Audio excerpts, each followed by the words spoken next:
Issue 120. We started with Mina in love with Sonic, thinking that they'd be the ideal couple. And then her mother walks in, having overheard her talking to herself, asking how she could get Sonic's attention. Her mother explains that she was being chased through the forest by enemy soldiers, which is what got the attention of Mina's father. This immediately causes Mina to decide if she recreates the magic of how her own parents met, she could have the perfect way to get Sonic's attention. Unfortunately for Mina, although Sonic does think Mina looks great all dressed up and stuff, he immediately gets distracted when a thing on his wrist I can't see goes off, and he has to run off and fight Eggman. Because he has a wristwatch that can magically detect when Eggman's doing anything evil apparently. If he insults someone, it goes off. Mina asks to be a freedom fighter, which shocks Sonic, and Sally asks her, looking sad, what she could hope to contribute to the team. But since Mina has super speed, which really should have made this a no-brainer instead of Sally asking her that, she's told to start training. What training could she possibly have? How could they set up a training regiment for something like this? Find a bunch of fake robots to beat up on? Go on fake missions? Mina gets flight lessons in the biplane from Tails as they acknowledge that he's the best at it, and then she does defensive swordplay against Antoine even though she has no sword and is never going to attack anyone with a sword, and he's clearly terrified of actually hitting her with that thing. So I really have to question why the hell they thought including this in the training regiment was a good idea. Is a disaster waiting to happen? Not to mention that Antoine's sword has only really been useful 2 times. Once when he had to use a ring to make it able to attack robots at all, making me wonder why he doesn't always carry around rings with him. And second, when Sonic used it to break some ground on a cliff. So with the sword being that useless, why would she get training for it? Maybe they just wanted to humor Antoine or something. Then her time is wasted some more with being taught computer programming by Rotor, which she dozes off to because she's not smart like him. Either that or he's a terrible teacher. Why is this a mandatory part? I'm pretty sure Sonic didn't have to learn this. Please don't tell me this stupid training session thing is what any new freedom fighter would have to go through, because the last 2 things have been brainless. I guess the programming thing is to scope out an intelligent teammate, but computer programming would take a long time to fully learn to the point where you'd be useful with it anyways. Fortunately, her dozing off doesn't prevent her from being accepted as a freedom fighter, and again, since she has a special power, I won't complain. Unfortunately, her mother reacts to her getting to hear Sonic all the time with, "I see," not exactly being supportive, but at the very least she changes the subject instead and tells her to go to bed. By the way, why hasn't her mother gotten a paint job to look less like a robot? Why doesn't every robot? I mean, they're not exactly comfortable with looking like that. After the 2 hug, telling each other that they love each other, and I noticed that there's no punctuation mark at the end of Mina's text, the next day begins, and with Mina running off to the training compound again, even though I thought she had all that put behind her, Mina's mother butts in to have a talk with Sonic and potentially cause problems. Unfortunately, the ground shakes to cause Sonic to run away all suspicious when somehow knowing that's no earthquake. Instead, it's a giant robot, since Eggman knows where Knothole is, but hasn't destroyed it with a space laser when everyone was asleep by now. And Mina thinks relatably that everything's happening so fast that she's not sure how to help. And Sonic is already on the biplane while the robot's shooting explosive lasers all over, and naturally anyone would be worried about potentially hurting one of her own teammates in situations, as they're everywhere. Then the kids Mina babysits tell her that they're scared, and some narration from Mina says that the last thing she remembers was Eggman's robot's foot about to crush all of them. She froze, and when she woke up, she was in the clinic. It turned out that Eggman's Uberbot had been stopped in mid-stomp by Rotor's bullshit hacking from a distance, and Mina realized that she had been trying to become a freedom fighter for all the wrong reasons. She cared more about getting Sonic's attention than saving the world, and it nearly got her and a bunch of kids killed. This is what causes her to quit. And then it turns out she actually does catch Sonic's attention because he hears her very talented singing coming from her house, and decides to stick around. Foreshadowing.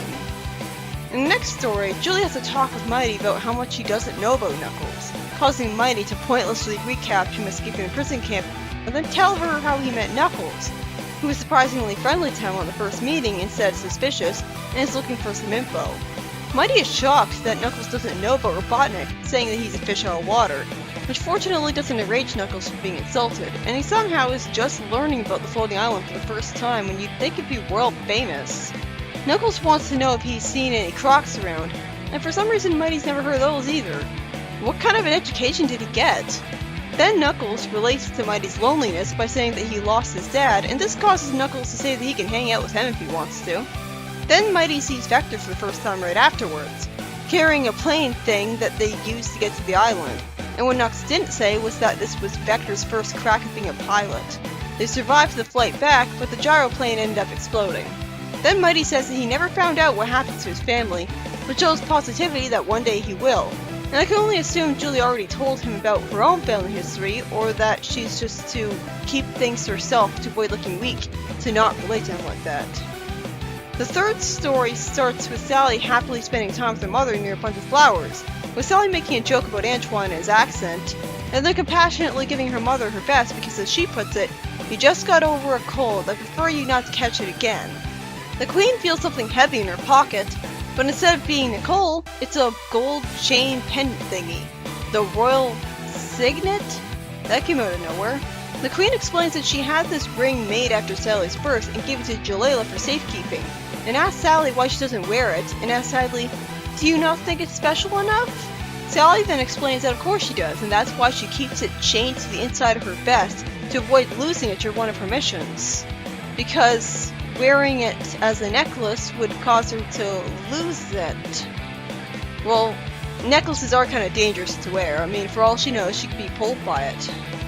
Just then, she remembers that today is the late Jalila's birthday, and rushes to celebrate it with Rosie because she meant that much to her that she'll continue celebrating her birthday even after she's dead. The Queen then reassures of bowing Rosie while holding her hand that there is no need for formalities, because after all the years taking care of Sally for her, she considers her family. Aw, that's sweet. This whole story is heartwarming. After the Queen tells Rosie she can call her Alicia as her wonder what took her so long, it's revealed that the ring was actually given to Sally by Jalila at her death. So that's what that thing was. I thought it was a coin. It told Sally that she had the strength to go on without her. This is pretty tragic how Jalila would have been overjoyed to see Sally with her mother again.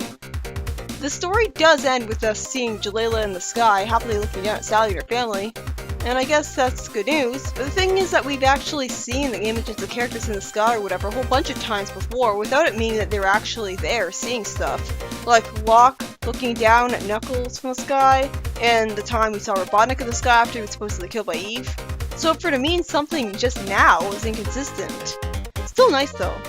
The story ends while Sally starts to tell a funny story about how Jalila tried to tell her Sonic was a bad influence when she was 10. The first story was by Carl Boulders and had Mina becoming a freedom fighter for only one day because she quit after realizing she was doing it just to get Sonic's attention, to try to get herself saved by Sonic so he could fall in love with her. Realistically, he wouldn't, and she'd keep making him save her like she's Princess Elise, so it's good for her character to realize she shouldn't be a burden like that. It basically proves that she's mostly a good character at this point. The thing that annoyed me about the story was the stupidly done training montage. I can understand flight lessons with Tails, as you never know when she might be the only one who'd be able to fly in a desperate situation. And same goes for programming lessons to a lesser extent, although computer programming takes so much time to learn enough about to actually do anything useful that only teaching her about a one boring day of teaching is not going to help her, especially since she fell asleep. I guarantee you Sonic didn't learn this, so why is this mandatory?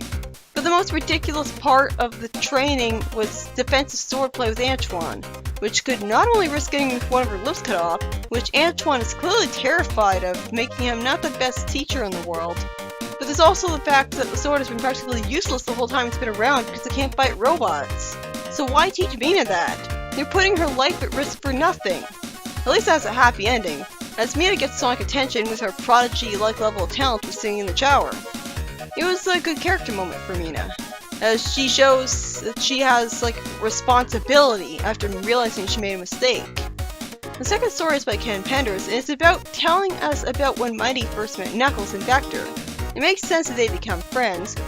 Knuckles could relate to his loneliness. But this origin story thing really should have been our introduction to Mighty, instead of him appearing out of nowhere with us just being expected to accept that he and Knuckles have been longtime friends. And the third story by Romy Chakun is a heartwarming story about Sally spending quality time with her mother, showing she cares about her. Some nice downtime which turns more tragic at the end from the whole Jalila situation, only to become less tragic as it's implied that Jalila found out about Sally reuniting with her mother in the afterlife. That's sweet. My only question is, why did it take the Queen until now to start considering Rose's family and tell her to stop all the formalities? If it's because she's been taking care of Sally for so long. Well, from the Queen's perspective, she still hasn't known her for as long as Sally has because she's been in a coma for most of Sally's life.